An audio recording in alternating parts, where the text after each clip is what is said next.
When I teach my birth education class, there are 3 newborn interventions that are given to baby on their first day of life, sometimes day 2, but usually within the first few hours of life. And those interventions are vitamin K, hepatitis B shot, and erythromycin eye gel. When I teach my class, all I'm doing is giving informed consent. The why they do it, the what it is, and the is it necessary is up to you. Okay, that is your choice as a parent. But my whole ethos when it comes to newborn intervention is honoring a peaceful transition for baby. So your baby was inside your body moments ago. They come out and immediately are offered interventions. And what I really want to encourage all parents to do is take a moment of pause, think about this transition from womb to world, and really make an informed decision on, are these interventions, first of all, necessary at all? Second of all, necessary the moment they're born, all right?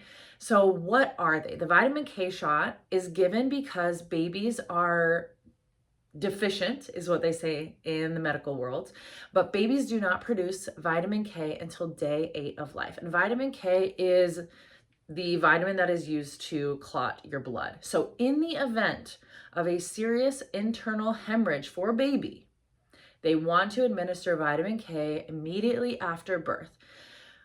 What constitutes or what would cause a hemorrhage like this? Now, there would be a freak accident in the hospital, like dropping the baby on the floor, potentially a birth injury, especially if forceps or vacuum is used upon delivery.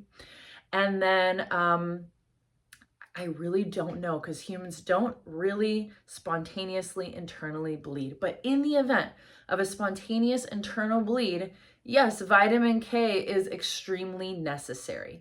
But if you have a perfect birth, no birth injuries, baby is on your belly and not moving and not falling off your bed, you are given the option to pause on the vitamin K. Especially like myself, I gave birth at home. I'm like, we're not getting in the car anytime soon. There was no birth injury. We are not at risk for a car accident. We are not at risk for a fall because I'm really not moving out of this bed. And the baby's not going to roll off the bed because it's a newborn. They don't move. Is vitamin K necessary? That's a question you should ask yourself in the event of a perfect scenario. The other reason they give vitamin K is if you are circumcising your baby. I'm going to do another video on that, but if you follow me, you know where I stand on circumcision. It's a no from me. But if that is something you are choosing to do, first and foremost, I would never recommend getting circumcision done in the hospital. That is where the bulk of botched circumcisions occur. So find a specialist and you can do that down the line.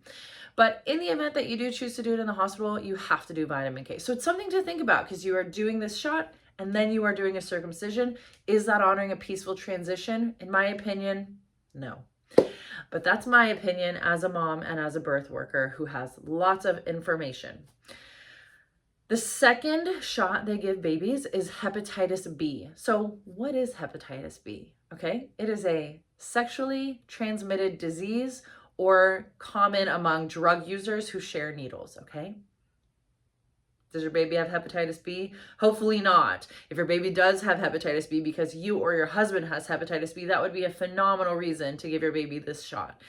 But if you or your husband do not have hepatitis B, your baby does not need this shot their first few days of life. Now, I know I said I would just give you the information, but truly, that is why they do it, is because some parents might have hepatitis B, which hopefully you're screened for in pregnancy, but some parents might have hepatitis B, so they give it to your baby so that they are protected. And yes, this vaccine has high efficacy when administered. However, it has astronomically high dosage of aluminum, okay?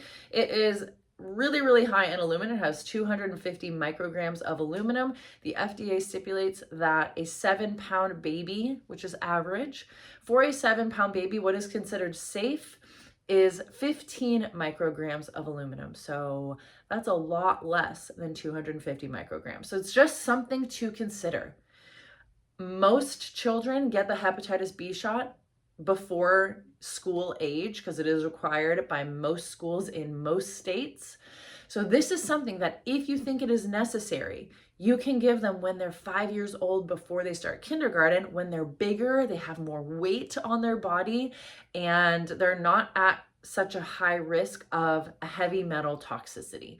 So just something to think about in terms of honoring the transition from womb to world. If you are not positive for hepatitis B and neither is your husband, your baby's gonna be good for its first days, weeks, months, years without this shot. And it is always something you can do down the line if you choose not to do it in the hospital within their first few days. And the third intervention is erythromycin eye gel. Now this is, you may have seen pictures of your friends. The baby has a little clear gel over their eyes.